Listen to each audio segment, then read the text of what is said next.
first interview as the presidential candidate for the Democrat Party. I'm going to go deep into this, share lots of examples, give you my opinion. Let's go ahead and roll. Vice President Kamala Harris finally gave her first interview after 40 days of Joe Biden being overthrown in a soft coup led by Barack Obama and Nancy Pelosi. However, the interview was a total disaster. I'll go through why in this live, but let me just start off by saying this interview was supposed to be 1 hour long, incredibly in depth, and it wrapped in 18 minutes. Like, this is a quickie compared to what was planned. Now, I have guests on my show that regularly talk for 30 to 60 minutes. The fact that Dana Bash of CNN did 9 minutes of talking and VP Tim Walz spoke, Kamala Harris really only spoke for a few minutes in her first ever nationwide interview. Oh, and by the way, those 18 minutes were heavily edited by the CNN edit room. So she then got up and rushed out so that no one else at CNN could ask her questions or comment on the fact that she said so little. They are literally hiding Kamala Harris in the basement and keeping her off camera as much as possible. By the way, thank you so much, Brightcore, for sponsoring this live. Let's go ahead and get into this. Kamala Harris's first interview as the Democrat nominee just dropped, and she brought Vice President Tim Walz to comfort her, to take heat for her, to eat up time for her. Now, remarkably, less than a minute in, she brought up Donald Trump, claiming Americans are ready for a new way forward and that it's time to turn the page on Donald Trump. She failed, however, to mention that the new way forward is from her being vice president for the last 3.5 years. Let me go ahead and roll that tape. The voters are really eager to hear what your plans are. If you are elected, what would you do on day one in the White House? Well, there are a number of things. I will tell you, first and foremost, one of my highest priorities is to do what we can to support and strengthen the middle class. When I look at the aspirations, the goals, the ambitions of the American people, I think that people are ready for a new way forward, in a way that generations of Americans have been fueled by hope and by optimism. I think, sadly, in the last decade, we have had in the former president someone who has really been pushing an agenda and in an environment that is about diminishing the character and the strength of who we are as Americans, really dividing our nation, and I think people are ready to turn the page on that. All right. A new way forward? A new way forward from what? Bidenomics? Kamalanomics? The Biden and Kamala Harris presidency. Does she not remember that Trump has been out of office for 3.5 years and his economy outside of COVID was the best we've had in a long time? Now, when you go to swing states, they're literally telling people that ask them, hey, what do you think of the Biden administration, the Kamala Harris administration? They all say, I was doing better financially under Donald Trump. Also, she said the middle class has struggled for the last 10 years because of leadership. Well, you had 3.5 years of her, Kamala Harris, 4 years of Trump, and the rest, Barack Obama and Joe Biden again. So essentially 6 of the last 10 years have been bad because of Democrat leadership. Does she not understand the words coming out of her own mouth? She's literally telling everybody, you are worse off under the previous leadership, and I am the previous leadership. Her messaging is completely off, and she looks like an idiot. Now, Dana Bash hit Kamala Harris right between the eyes with a question about how things were much better under Donald J. Trump. Kamala then says what the problem is in a flowery way, but doesn't actually share any solutions or policies to make Americans' problems better. And let me know in the comments, do you want a leader with solutions, or do you want a leader with flowery, poetic language? I want you to type S if you want solutions, and I want you to type F if you want flowery language. Let me go ahead and roll that for you now. About, you call it the opportunity economy. You are well aware that right now many Americans are struggling. There's a crisis of affordability. One of your campaign themes is we're not going back. But I wonder what you say to voters who do want to go back when it comes to the economy specifically, because their groceries were less expensive, housing was more affordable when Donald Trump was president. Well, let's start with the fact that when Joe Biden and I came in office, when they came into office, inflation was under 4%, and that was during COVID. It then shot way up. The dollar store went to the $1.25 store. That's a 25% increase. Listen to her response. During the height of a pandemic, we saw over 10 million jobs were lost. Actually, it was 40 million jobs lost, and 30 million of them came back under Donald Trump. Sorry to interrupt. People, I mean, literally, we were all tracking the numbers. Hundreds of people a day were dying because of COVID. The economy had crashed. In large part, all of that because of mismanagement by Donald Trump of that crisis. When we came in, our highest priority was to do what we could to rescue America. And today, we know that we have inflation at under 3%. A lot of our policies have led to the reality that America recovered faster than any wealthy nation around the world. But you are right. Prices, in particular for groceries, are still too high. The American people know it, I know it, which is why my agenda includes what we need to do to bring down the price of groceries. For example, dealing with an issue like price gouging, what we need to do to extend the child tax credit to help young families be able to take care of their children in their most formative years, what we need to do to bring down the cost of housing. Maybe stop giving away so much to illegal immigrants. Hello, that is what caused inflation. My proposal includes what would be a tax credit of $25,000 for first-time home buyers, so they can just have enough to put a down payment on a home, which is part of the American dream and their aspiration, but do it in a way that allows them to actually get on the path to achieving that goal and that dream. Oh, and she thinks that people aren't just going to raise the price of their house $25,000. These freebies don't work. There's no such thing as a free lunch, but she doesn't know that. All right, now next in the interview, Dana Bash confronted Kamala Harris about her past support of fracking, which she clearly stated in 2019 was to shut down fracking if she was ever really in charge. However, in this interview, she clarified that if elected president, of course she wouldn't do fracking. This whole thing is a lie, and I'll explain why, but let me first roll the clip with you. Congress, you supported the Green New Deal. And in 2019, you said, quote, "There is no question I'm in favor of banning fracking." Fracking, as you know, is a pretty big issue, particularly in your must-win state of Pennsylvania. Sure. Do you still want to ban fracking? No, and I made that clear on the debate stage in 2020, that I would not ban fracking. As vice president, I did not ban fracking. As president, I will not ban fracking. In 2019, I believe, at a town hall, you said you were asked, would you commit to implementing a federal ban on fracking on your first day in office? And you said, there's no question I'm in favor of banning fracking. So yes. So it changed in that campaign? In 2020, I made very clear where I stand. We are in 2024, and I've not changed that position, nor will I going forward. I kept my word, and I will keep my word.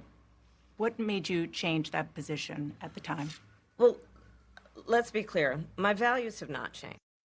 What made you change your position? I want to win, and I'm going to lose Pennsylvania. Just be honest, Kamala. I believe it is very important that we take seriously what we must do to guard against what is a clear crisis in terms of the climate. And to do that, we can do what we have accomplished thus far. The Inflation Reduction Act, what we have done to invest, by my calculation, over probably $1 trillion over the next 10 years, investing in a clean energy economy. What we've already done, creating over 300,000 new clean energy jobs. That tells me, from my experience as vice president, we can do it without banning fracking. In fact, Dana, excuse me, I cast the tie-breaking vote that actually increased leases for fracking as vice president. So I'm very clear about where I stand. And was there some policy or scientific data that you saw that you said, oh, okay, I get it now? What I have seen is that we She just wants votes. We can grow and we can increase a thriving clean energy economy without banning fracking. Okay. All right. Now, Kamala Harris is desperate to ban fracking, but here's what's going on. The green energy lobbyists and consultants are privately telling her, if we want to make these changes, if we want this multi-trillion-dollar green energy deal, then you have to lie. You have to lie right now. But once you're in office, you have all of the power. Look at everything we destroyed under Joe Biden, but we had to get him into office first, so he has the authority. So they are lying right now in order to try to get Pennsylvania and other American voters. But 500,000 jobs in Pennsylvania are on the line that deal with fracking. It's literally the Middle East of America. Now, every day, Pennsylvania goes more and more towards Donald Trump. And in fact, I saw just yesterday, based on projections, the state of Pennsylvania will be a fully red state by 2028, just in time for Donald Trump to endorse J.D. Vance as the next president of the United States. So yes, Kamala will lie like crazy in order to win Pennsylvania. All right, now I have some of her craziest comments and answers, but first let me tell you about today's sponsor. I want to tell you guys about an amazing product. It's called Kimchi One from Bright Core Nutrition. One pack of all the fermented nutrition of kimchi in convenient capsules. It has completely cleaned up my gut and improved my digestion. It's also given me more energy and has boosted my immune system and all other areas of my health. I highly recommend this product because all health starts in the gut. So putting the right fermented superfood in your gut improves every aspect of your health, your skin, your hair, your mental performance, and you can do it the natural way. Today, I have an exclusive offer just for my audience. Buy 2 bottles of the kimchi and get one absolutely free by clicking the link below, or call my friends at Brightcore for up to 50% off your order and free shipping. They really go the extra mile and ensure you're taken care of when you call in, and you'll also get a free gift with this order. So give them a call now at 888-908-4425. Kimchi is all natural.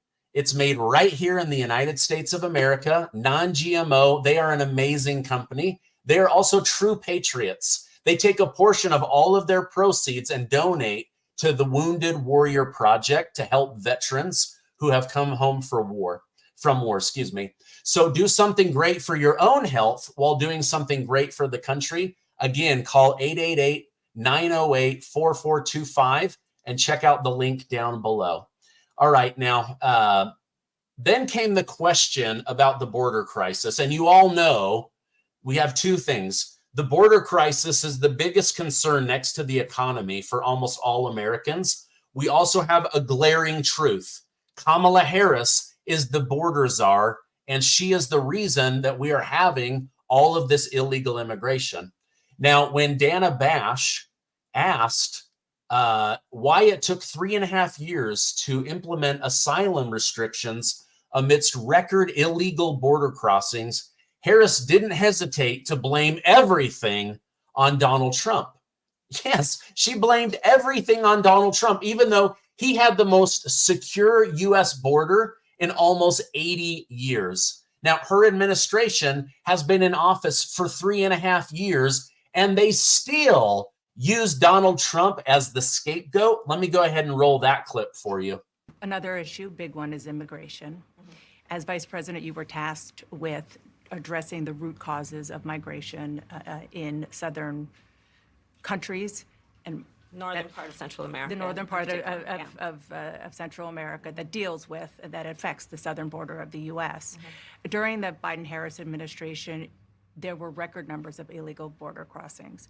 Why did the Biden-Harris administration wait 3.5 years to implement sweeping asylum restrictions? Well, first of all, the root causes work that I did as vice president that I was asked. Oh, that's simple. We needed to flood the country in order to fundamentally change America like Obama dreamed for the country. We also needed to bring in 20 million new Democrat voters because all of our people are getting abortions and we're shrinking as a party. That is the true answer, but I'll let her finish. To do by the president has actually resulted in a number of benefits, including historic investments by American businesses in that region. The number of immigrants coming from that region has actually reduced since we began that work. But I will say this, that Joe Biden and I and our administration worked with members of the United States Congress on an immigration issue that is very significant to the American people and to our security, which is the border. And through bipartisan work, including some of the most conservative members of the United States Congress, a bill was crafted, which we supported, which I support. And Donald Trump got word of this bill that would have contributed to securing our border, and because he believes that it would not have helped him politically, he told his folks in Congress, don't put it forward. He killed the bill. A border security bill that would have put 1,500 more agents on the border. And let me tell you something, the Border Patrol endorsed the bill. And I'm sure in large part because they knew they were working around the clock and 1,500 more agents would help them. That bill would have allowed us to increase seizures of fentanyl. Ask any community in America that has been devastated by fentanyl what passing that bill would have done to address their concern and a pain that they've experienced. So you would push that legislation again. I just want to Not ask only about push it, I will make sure that it comes to my desk and I would sign it. All right. Donald Trump asked Republicans to kill the bill because it didn't solve the problem. It didn't actually help Border Patrol, and it still allowed 4,000 illegal immigrants a day into the country. Think how much each illegal immigrant costs U.S. taxpayers. Think about how many benefits they get compared to you, citizens of the United States, compared to veterans, compared to senior citizens, compared to school-aged children that live here legally in the United States.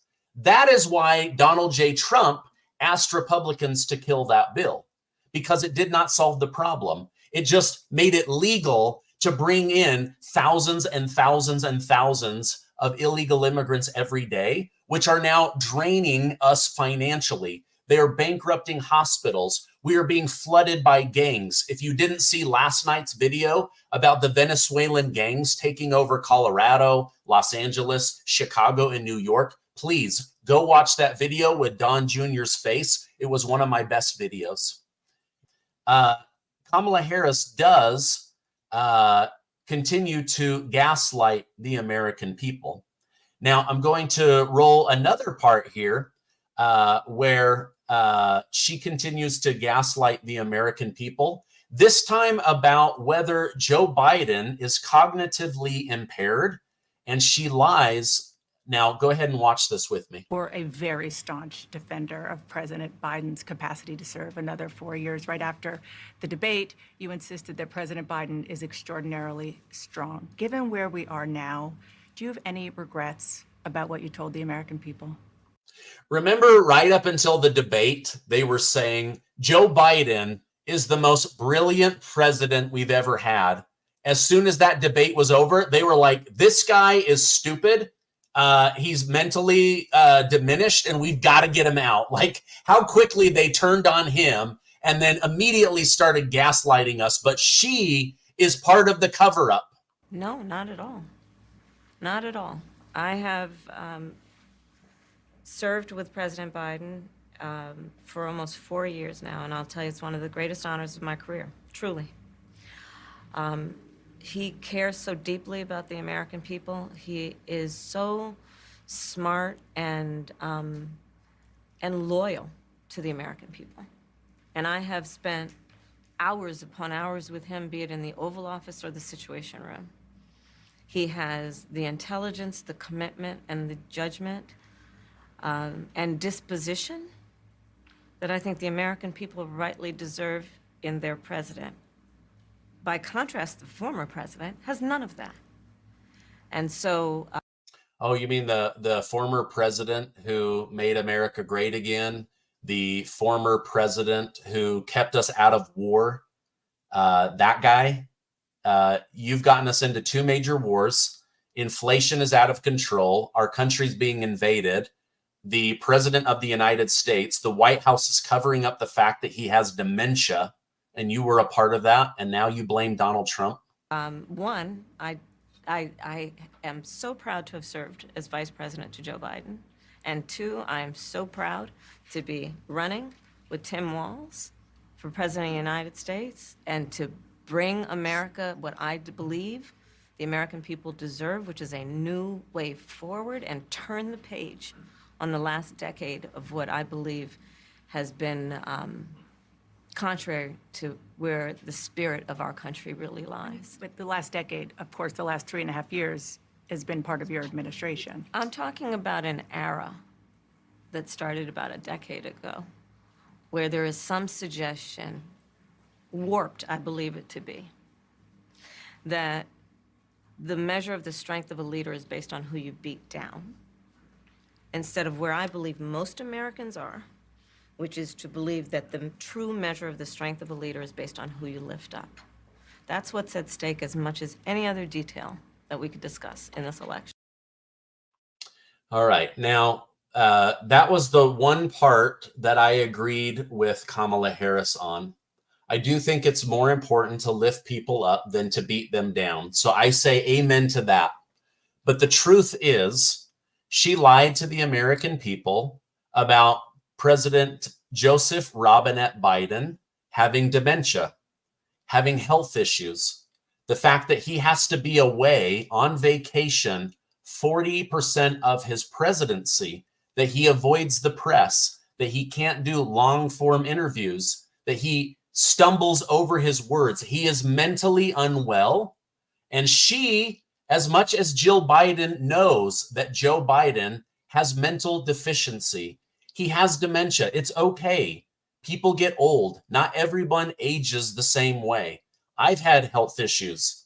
Like, I don't blame him, but to lie and cover it up when you have the most important job in the world, that is the issue that I have. Anyway, I just wanted to share this with you. Wow, this video is longer than her entire interview. Remember, her interview was supposed to be 60 minutes long. At 18 minutes, she bailed. She said, I'm out of here, I'm gone, and they took off. So I wanted to show this to you guys. I believe hundreds of thousands of people are dead in Ukraine because of Biden and Harris. I believe 350,000 people are dead because of fentanyl, because of the border crisis. We know for a fact 320,000 children are missing and being trafficked because of the Biden-Harris administration. So when she says we've got to find a path forward from the last administration, remember, she is the last administration. This interview was a total disaster. I'm not trying to put her down. I don't care about her skin color or her race. I care about her policies and her effectiveness as a leader and as a military leader. I do not want to go to war. I do not want to waste money on foreign wars, on illegal immigrants. I say bring in as many legal immigrants as long as they can contribute to the country, but we cannot weaken the strong in an attempt to strengthen the weak. We have senior citizens, we have children, we have struggling families, we have veterans. They need help from the government. They need help to live the American dream, and they just continue to give it away to all of these foreign nations. That is my issue with the Harris-Biden administration. We need peace through strength. That's what we need. All right, this is getting a little bit long. Thank you guys so much. I love you. Thank you for being with me this morning. Please give this video a like and share it with family and friends because it really helps me out, and I would appreciate it so much. I love you guys. Stay amazing. I'm in the process of getting this hat and one other done for our big, amazing hat giveaway. So I'll tell you more about that very, very soon. Thank you guys so much. Have a great rest of your day, and I will see you on the next video.